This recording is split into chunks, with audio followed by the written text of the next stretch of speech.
Hi, my name is Carey. I'm 18 years old. What makes me special? Maybe the fact that I met Spider-Man? Oh, don't tell me he doesn't exist. I wouldn't have believed it myself. Let me tell you everything in order. I live in a nice apartment in a prestigious area. No, I'm not a gold digger. It's just my dad's apartment. He runs a rental business, so he has a lot of them. One day, I was getting out of the shower as usual, singing a song that was stuck in my head. When I passed the window, I thought I heard someone knocking on the glass. I shrugged it off. That was impossible. I live on the 15th floor. But the knocking continued. I got goosebumps. I slowly turned around, and I realized that there really was someone there. I opened the window and looked around. Nobody. But did someone leave a note on my window? I took it off and read it. What it said confused me even more. I realized that this was a reference to Spider-Man, but was this some kind of a hoax? The more I thought about the situation, the weirder it seemed. Did that mean that someone had been spying on me through the window when I got out of the shower? I had to deal with them. I had plans for the evening, but curiosity got the better of me and I decided to cancel them. I waited. Don't look at me like that. Yes, I was prepared for the encounter. I had no idea what to expect, least of all a superhero, but he came.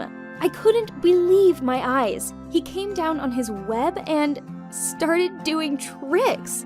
He was flying on his web as if he wasn't 15 stories high. I think I was more worried for the guy than he was. I didn't even realize that I had my face pressed against the window. I just couldn't look away. He looked right at me and clearly wanted me to open the window. I knew that it was risky, but it's not every day that a superhero knocks on your window. I decided that it could be an adventure, so I opened it. At the time, I didn't know what this decision would ultimately lead to. Hello, neighbor. I see that you are not a damsel in distress.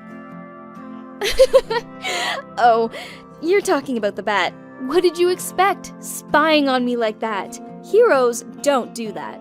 I had to get your attention somehow. I didn't peep, I swear. He was so charming that I forgot about everything in the world.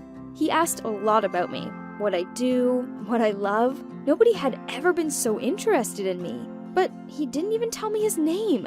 After all, superheroes never reveal their identities. I was intrigued. I really wanted to know who was behind the mask, and it looked like I was getting the opportunity.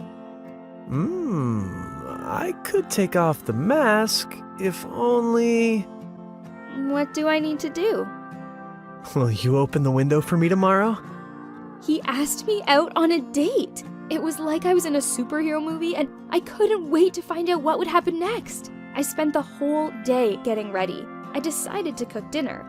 On the way home from the store, I noticed an announcement. Our building had a new team of window washers. I also thought it would be funny if they ran into Spidey. As soon as it got dark, I opened the window and waited for him. He came down again on the web upside down, just like in the movie. I remembered that famous kiss scene, and I figured, why not? He had promised to take off the mask. I would just help him out a little. Oh, it was incredibly romantic. After our kiss, I invited him in, and he agreed.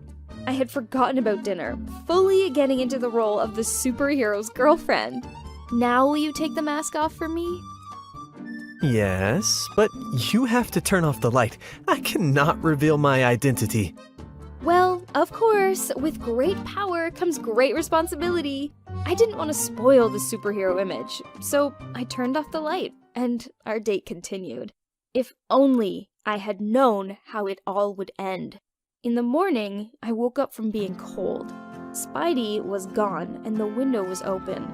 I was upset because I thought I'd catch him in the morning without his mask.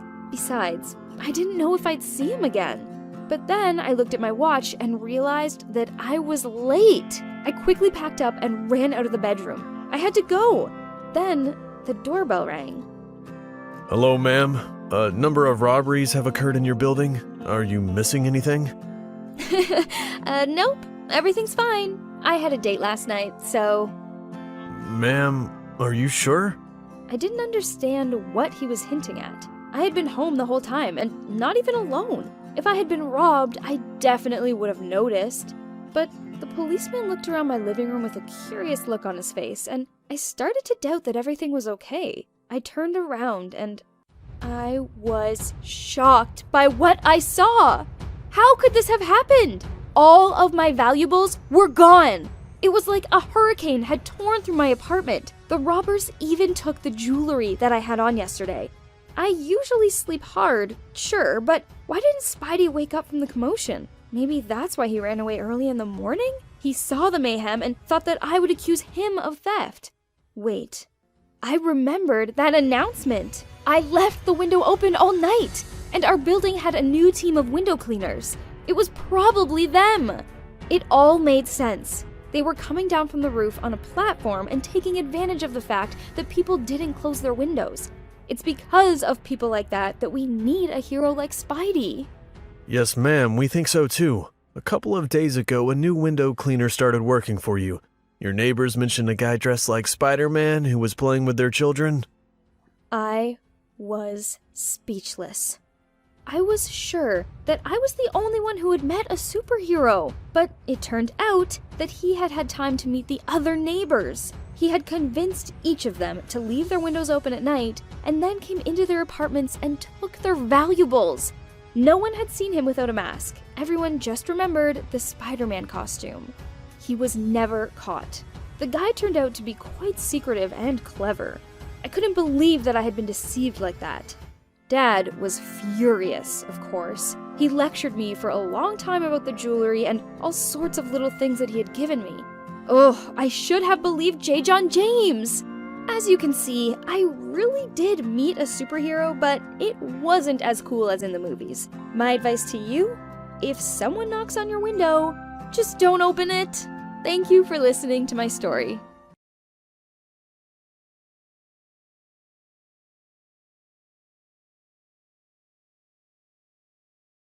Hi, I'm Charlie. I'm 19 years old, and I spent a whole 10 hours alone with a beautiful girl. In a broken elevator.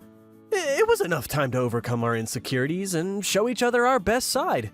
But everything went wrong. It happened on Christmas Eve. I hopped into the elevator and saw that my riding companion on a trip to the 6th floor was a very pretty girl. I took a deeper breath to better smell the scent of her perfume as the elevator jolted and froze. I was confused, wondering what had happened as she was already trying to report the problem to the elevator service. Strange, no one's answering. I'm Dina, she said, smiling. And I'm Charlie. She looked at me questioningly, expecting me to say something else.